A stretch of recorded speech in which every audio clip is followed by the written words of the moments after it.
Sa paglipas ng mga araw, dahil sa salat sa kakayahan sa kaalaman ng pamumuhay sa labas ng kagubatan, itong si O'Hara ay parang nangangapa siya sa kanyang gagawin. Dahil sa mga sinabi sa kanya ni Mang Pasyo na kaalaman, ay mas lalo tuloy siyang naguluhan kung saan siya magsisimula para hanapin ang kanyang kapatid.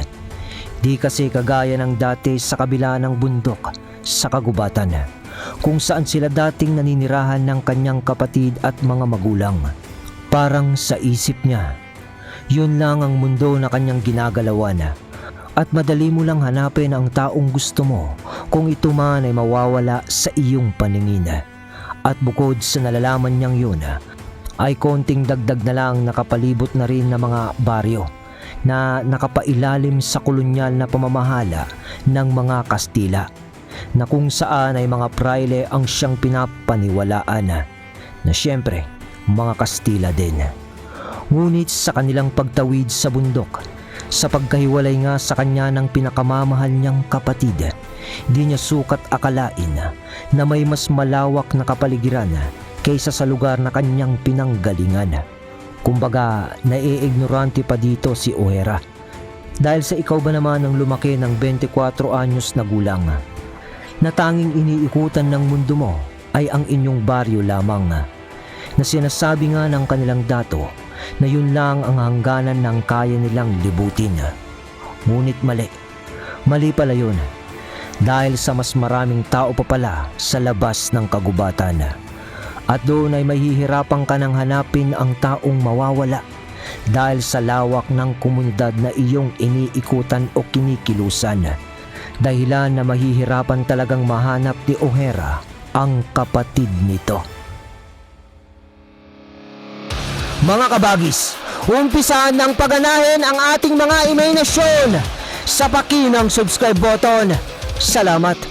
Pakipitik na lang yung like, mga kabagis ko, ha? Nagdaan ang mga araw. Medyo nakakapag-adjust na rin si O'Hara sa pamumuhay sa barangay ng Pugto-Pugto. Minsan ay sumasama ito sa pangangalap ng isda kay Mang Pasyo, at paminsan-minsan din ay sinasamahan nito si Atara sa pagbitbit ng mga labahin nito sa ilog. Dahil sa ilog na yon, ang pangunahing pinagkukunan nila ng tubig, isda, at siya na rin nang pinaglalabhan ng mga kababaihan ng baryo Pugto-Pugto. At konting paglalarawan sa mga tao dito. Kadalasan ang kulay ng balat ay kayumanggi na medyo maitim, pero hindi naman parang itim kalabaw tulad ng ibang lahi, yung sakto lang kumbaga. Kaya itong si Atara ay masasabi nating maitim din, ngunit maganda. Dalagang Pilipina kumbaga, Black Beauty kung tawagin nga natin. At mapunta naman tayo sa pamumuhay nga dito ni O'Hara. Bukod sa pangingisda, paminsan-minsan ay nangangaso din ito para rin sa kanyang pangangailangan, at pinagkakaabalahan na rin. At ang pinagkakaabalahan naman ng mga kalalakihan dito, ang iba sa mga taga-baryo, ay nakikisaka o mga bilang pisante noong araw sa mga nagmamay-ari ng malawak na lupaing sakahin tulad ng Tubo. Samantalang si Mang Pasyo noon ay may kakarampot lang naman na lupa sa kanilang likod na siyang pinagtatamnan niya ng saging na kanyang ibinebenta sa merkado upang magkaroon din ng sapat na salapi na siyang pinambubuhay naman nila ni Atara.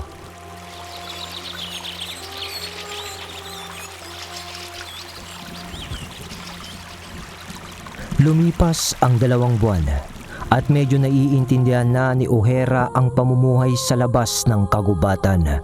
At habang tumatagal si O'Hara, doon niya naiisip kung bakit sadyang mahirap hanapin ang kanyang kapatid na si Lucila, dahil sa mga nalalaman niya kay Mang Pasyo.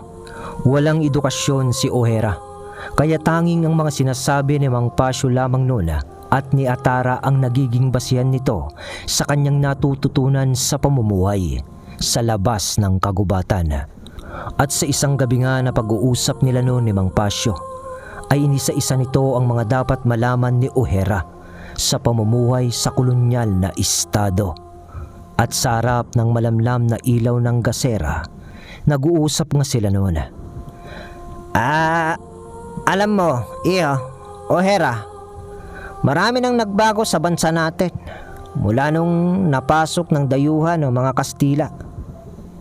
Pampolitika man o sa mga gawain, makinig ka. Kung ang tribo mo o dati naman ay pinamumunuhan ng mga dato at raha, dito sa labas, ang namumuno ay mga Kastila sa mga bayan o sa mga barangay. Nandyan ang mga praile at sunod na doon ang mga gobernador general na nakapailalim naman sa kapangyarihan ng hari ng Espanya. Alam kong hindi mo pa lubusang maiintindihan ang lahat ng to na sinasabi ko ngayon. Ngunit pag nagtagal ka na dito sa labas, ay masasanay ka rin. Dahil kung sa pinanggalingan mong tribo, dato o raha ang nagahari, dito ay mga dayuhan at mga may kaya sa buhay, mga nagmamay-ari ng malalaking bukirin. Mahirap man aminin, nasa ilalim tayo ng kolonyal ng Espanya. Parang alipin tayo sa sarili nating lugar. Kaya madali lang nila na nakuhang kapatid mo dahil sila ang masusunod sa bayang ito. Ngunit kahit naman na ganon, marami namang nagbago o pag-asenso ng bayan. Nagkaroon tayo ng mga merkado, mga gusali, simbahan at mga plaza. At dumadagdag na rin natang mga paaralan. Paliwanag ni Mang Pasyo. Bakit po nila ginagawa ang bagay na to? Bakit sila pumunta sa lugar natin? Wala naman tayong ginagawang masama sa kanila. Inosenteng tanong ni O'Hara. Doon ay natawa naman si Mang Pasyo. Minsan talaga, O'Hara. O di mo lang talagang kayang magsinungaling sa mga nais mong sabihin. Magandang tanong, iho. Alam mo kasi, may mga taong hindi nakukontento sa kung anong meron sila. Kaya, imbis na manatili lamang sila sa kanilang bansa, ay nananakop pa sila ng iba para palawigin ang kanilang nasasakupan. At nagkaroon na rin tayo ng kalakalang galyon. Ibig sabihin noon, iho, ang mga produkto, mga yaman ng ating bansa ay lumalabas na dito at napupunta sa ibang bansa din. O kaya naman sa bansa na lang nila siguro. Sa mga sinabing yun ni Mang Pasyo, wala nang maisagot si O'Hara. Dahil parang hindi talaga pamilyar sa mga salita o bagay na lumalabas sa bibig ni Mang Pasyo, si O'Hara. Kaya't napatawa na lang si Mang Pasyo at sinabing, matulog na lang tayo. Mas mabuti siguro kung si Atara ang magpaliwanag sa'yo. Kasi mas madunong siya sa akin. Di naman na tumugon noon si O'Hara at natulog na nga sila ng gabing iyon.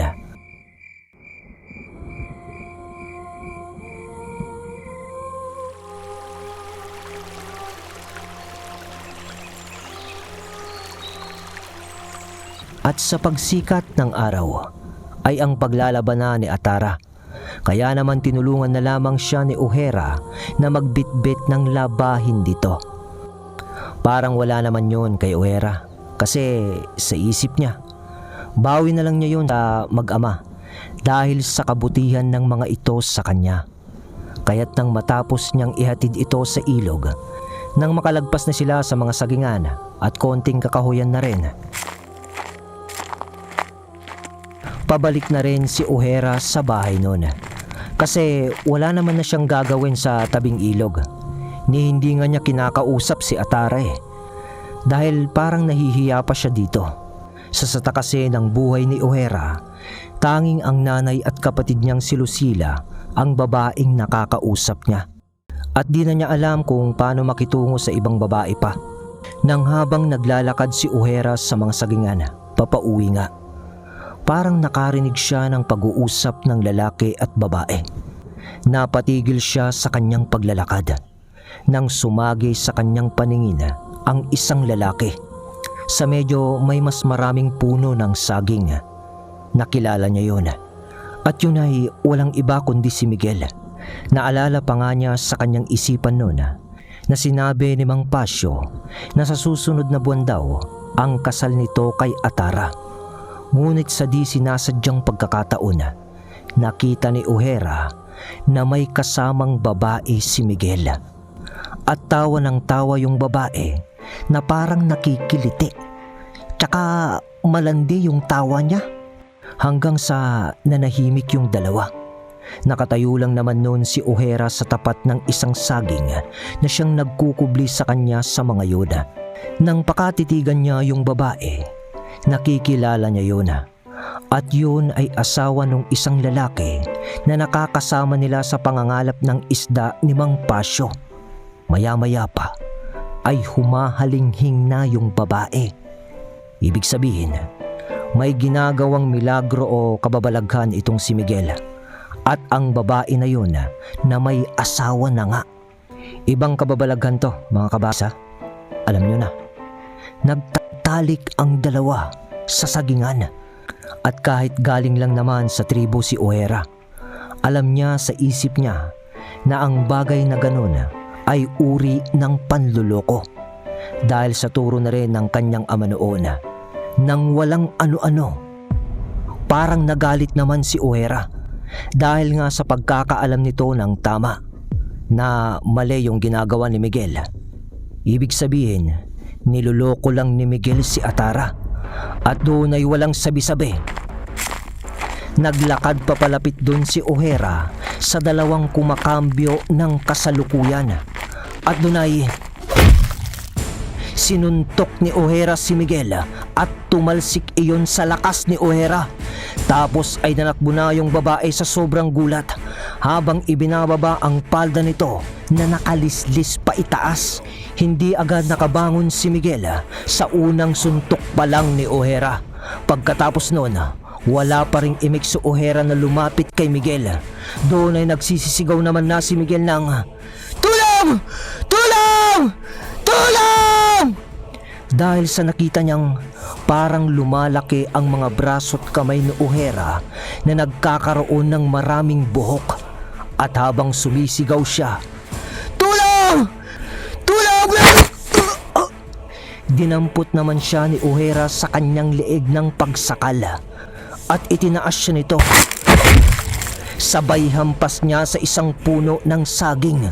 Halos mabuwal noon ang puno ng saging dahil sa lakas ng pagkakahampas ni O'Hara sa katawan ni Miguel. "Bitiw ako! Bitiw ba?" Mas lalong nagimbal noon si Miguel nung habang sinasakal siya ni O'Hara. Dahil sa panggigigil sa kanya nito, unti-unti na lang lumalaki ang mga pangil ni O'Hara at nagkakabalbon na rin ang mga pisngi nito. Malaking tao pa si O'Hara at parang higit na lumalaki pa siya noon. Tula! Tunog ni Miguel na halos mawalan na ng paghinga. O'Hara? Miguel? Boses naman ni Atara. Nang marinig yun ni O'Hara, parang bumalik ito sa kanyang ulirat dahil parang magwawala na nga ito. Tsaka doon ay napakalma na lang siya dahil sa parang nasa likod niya si Atara. Doon ay binitawan niya agad si Miguel.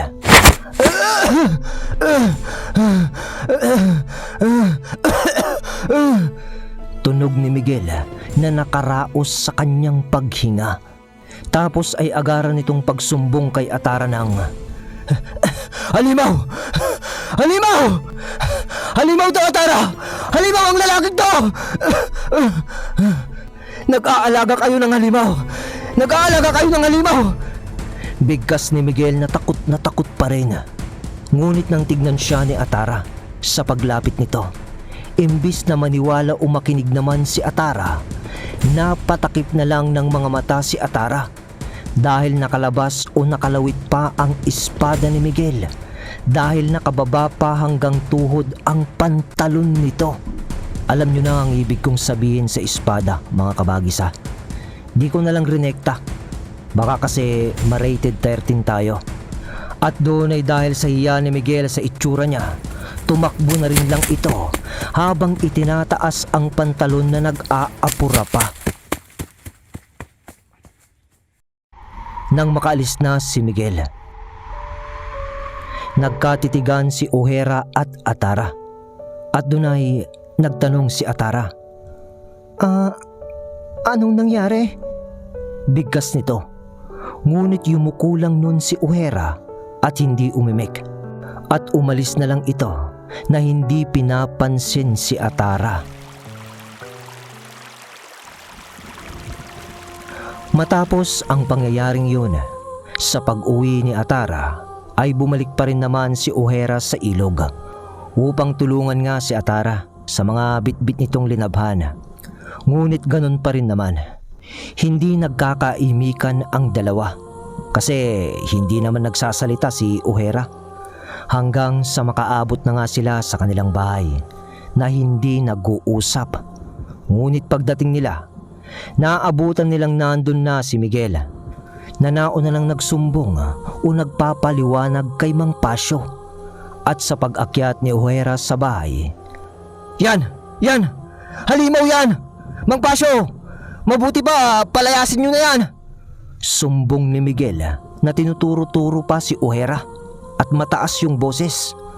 Ngunit sa itsura naman ni Mang Pasyo, parang di siya makapaniwala sa sinasabi ni Miguel. Kaya't, kumalma ka lang, Miguel. Masyadong mabigat yung paratang mo. Halimaw. Parang di naman totoo yan. O'Hara, ano bang nangyari? Tanong naman ni Mang Pasyo habang nakikinig naman sa labas si Atara sa tabi ng kanyang mga nilabhan. Pero wala pa ring imik si O'Hara noon. Di yun tumugon. At sa isip naman ni Mang Pasyo, sa pagkakakilala niya kasi kay O'Hara, hindi alam magsinungaling noon. Kaya't pag nananahimik ang binatilyo na ito, ibig sabihin, ayaw nitong bumigkas ng kasinungalingan. Kaya naman, Miguel, ano ba kasing ginagawa mo sa sagingan? At paano kayo nagpang-abot ni O'Hara? May kasalanan ka ba sa kanya? Kung bakit kanya sinaktan ka mo? Biglang natigilan si Miguel at nagkatitigan sila ni O'Hara sa tanong na yun ni Mang Pasyo. At nakikinig pa rin naman si Atara sa labas sa usapan ng mga lalaki. Di ba naglaba nga ho si Atara sa ilog? Kaya ho, pupunta sana ako doon para pag-usapan yung nalalapit naming kasal. Tapos nakita ko to. Nagkasalubong kami nitong si O'Hara. Bigla na lang niya akong sinuntok at doon ay naglaban kami. Talagang nagpuspusan kami ng laban. Naunahan lang niya kasi ako Kaya ako yung nadihado. Siguro may gusto ka kay Atara no? Kaya nagsiselos ka. Kaya mo ginawa sa akin yun. Paliwanag at dagdag pa na paratang ni Miguel kay O'Hara. Nang marinig ni Atara yung huling sinabi ni Miguel na may gusto sa kanya si O'Hara, di naman alam nito ang mararamdaman niya. Para bang mamumula yung pisngi niya. Ganun ba? Totoo ba yun, O'Hara? Anong paliwanag mo naman sa sinabi ni Miguel? Tanong ni Mang Pasyo. Hanggang sa naasar na lang si Mang Pasyo kasi di naman sumasagot nga itong si O'Hara, na para bang ayaw niyang maisalita pa yung katotohanan. Kaya't, anong gagawin ko sa inyo? Ganito lang. Mabuti pa umuwi ka na lang muna, Miguel. Magpalamig ka ng ulo. At kakausapin ko muna ng masinsinan si O'Hara, ha? Sige na. Ba't pa kasi gayon nagkakaganyan Malapit na ang kasal niyo ng anak ko. Nang magsasalita pa sana si Miguel, hinawakan na siya sa balikat ni Mang Pasyo at sabing, alam mo Miguel, may tiwala naman ako sa'yo. Kaya nga pumayag ako na ikaw ang mapapangasawa ng anak ko. Pero siguro, kailangan ko munang malaman ang totoo na nangyari. Sige na, ako nang bahala dito. Umuwi ka muna. Doon ay umuwi na nga si Miguel na parang masama pa ang loob dahil sa seryosong pagmumuka na rin ni Mang Pasyo. Pagkaalis ni Miguel, "Atara! Ohera! Halika kayo dito."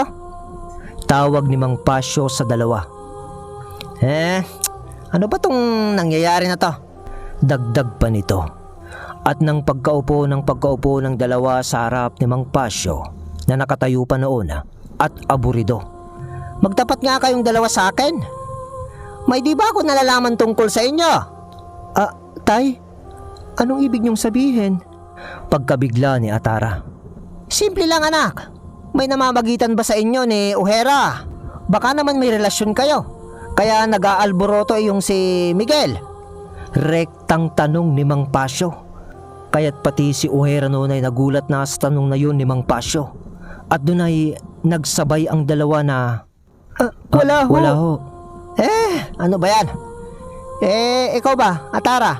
Sabi ni Miguel, nakita mo raw na sinasaktan ni Ohera si Miguel.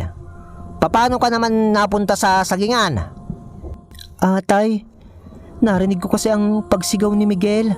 Pero hindi ko naman alam nung una na siya pala yun. Kaya ho, tinignan ko kung saan yung sumisigaw. Malay niyo ho kung may masamang tao doon. Kaya ho, nanakbo ako.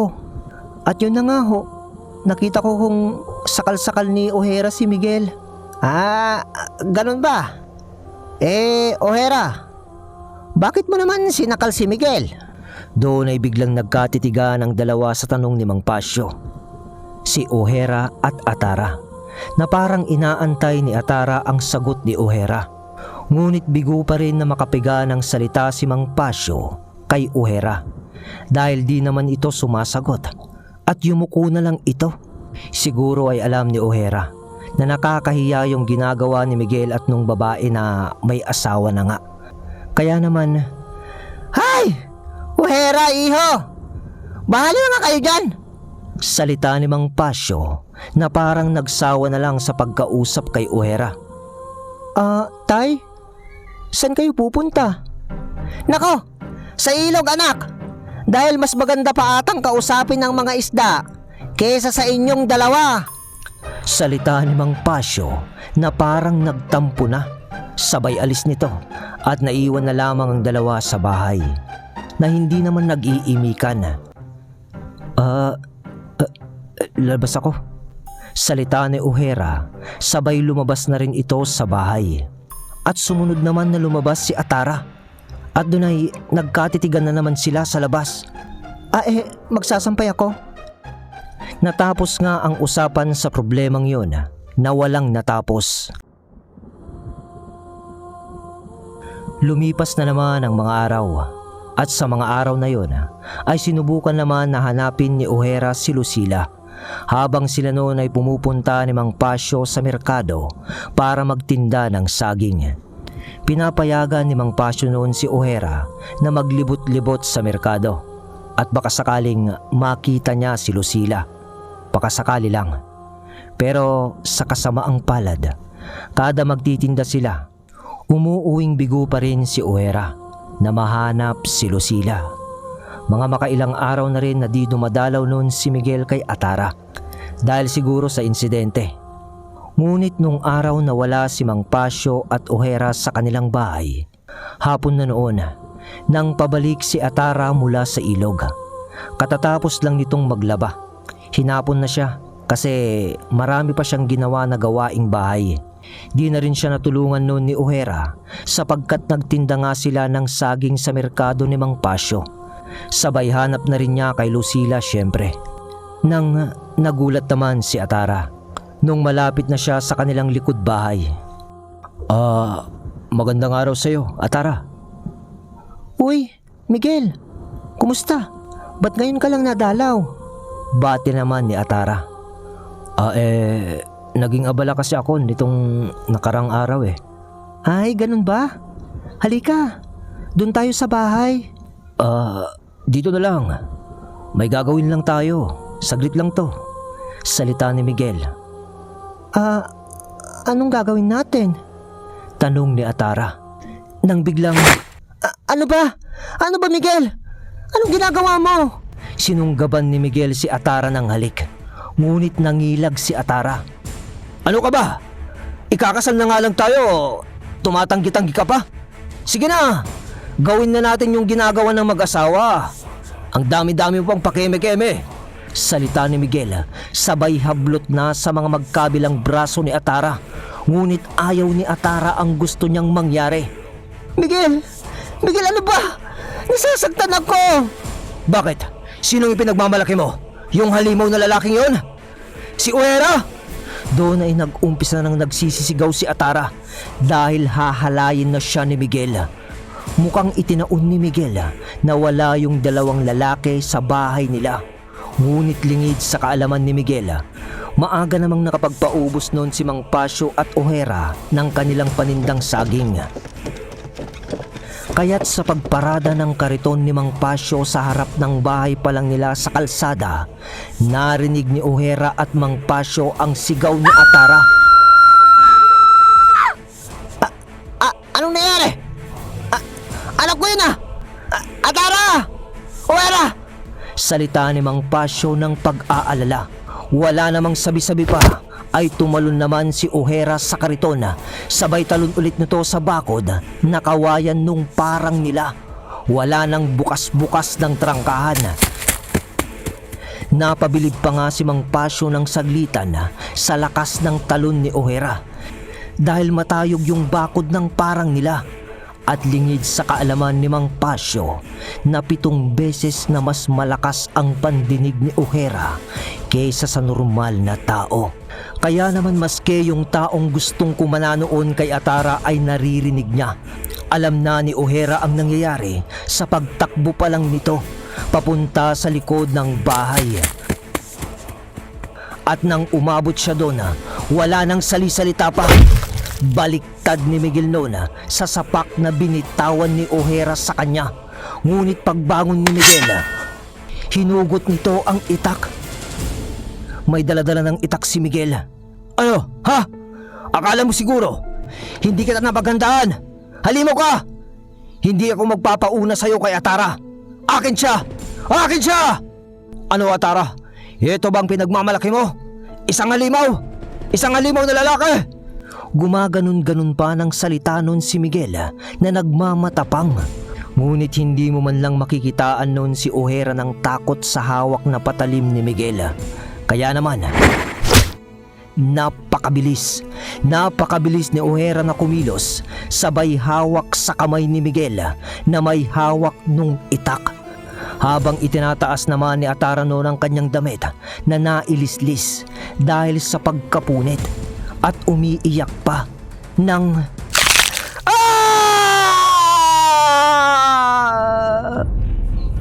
Binali ni Ojera ang kanang kamay ni Miguel na nakahawak ng itak. At dunay sabay hagis ni Ojera kay Miguel. Tumilapon ito ng malayo at di na kontento nun si Ojera ay tinakbo niya ulit si Miguel. Sabay, Ojera! Ojera! Salita ni Mang Pasyo. Sabay paglingon na ni Ojera kay Mang Pasyo. May dala ring itak si Mang Pasyo noon. Ngunit nabitawan niya ito sa paglingon ni Ojera na para bang nagimbal sa pagkagulat ito. Pati si Atara noon ay napatigil sa pag-iyak sa pagkakakita niya kay Ojera. Dahil sa mga sandaling yun, lingid sa kaalaman ni Ojera. Dahil sa galit niya, di na niya napansin na halos magsahalimaw na ang buong katawan nito bilang isang bangkilan. Alright! Woo! Ang ganda ng episode na naman natin. Daming kaganapan dito. Lalo na yung nakalabas na espada. Ayun. So, sa susunod na episode, alam na dis, mabubunyag na ang totoong pagkatao ni Ojera sa mag-ama. Pero baka naman hindi lang ganoon ang mangyari. Tignan natin yan sa part 5. Nabitin ba kayo mga kabagis? Medyo mahaba naman to. Mag-shoutout na tayo mga kabagis ko. Shoutout po muna sa unang espada natin kay Miss Jutesa. Shoutout po kay Jason de la Cruz. Shoutout din po kay Julie ng Gate 2 Taytay Rizal. Shoutout po kay Red Sack Taguba, Ilocano, Kabsat, Kabagis. Shoutout from Isabela. Shoutout po kay Albert Lalusin. Shoutout din po kay Dave Midado Kial. Shoutout din po kay Precious Bueno Montejo. Shoutout po kay Raymark Aguila. Shoutout din po kay Tita Sarino. Shoutout sa iyo John Rad Parloha. Shoutout din po kay Rinaldo Masyon from Ormoc City. Shoutout din po kay Jungkish ba yun? Pagbilaw? O Jung Pagbilaw na lang. Shoutout din po kay Jonalyn Pagbilaw. Shoutout din po kay Akira Jade Pagbilaw. Shoutout din po kay Gwen Pagbilaw de la Cruz at kay Annalyn Pagbilaw. Buong angkan ng Pagbilaw to sa Pagbilaw family, shoutout sa inyong lahat. Shoutout din po kay Cliff Las Prelas ng PH9C Bagong Silang, Caloocan. Shoutout din po kay Cyrus Susma. Shoutout din po kay Maribel Lakutab. Shoutout din po kay Cherry Soriano. Shoutout po kay Janessa Arqueolo. Magandang gabi. So, yun muna mga kabagis ko. Salamat sa suportang tunay.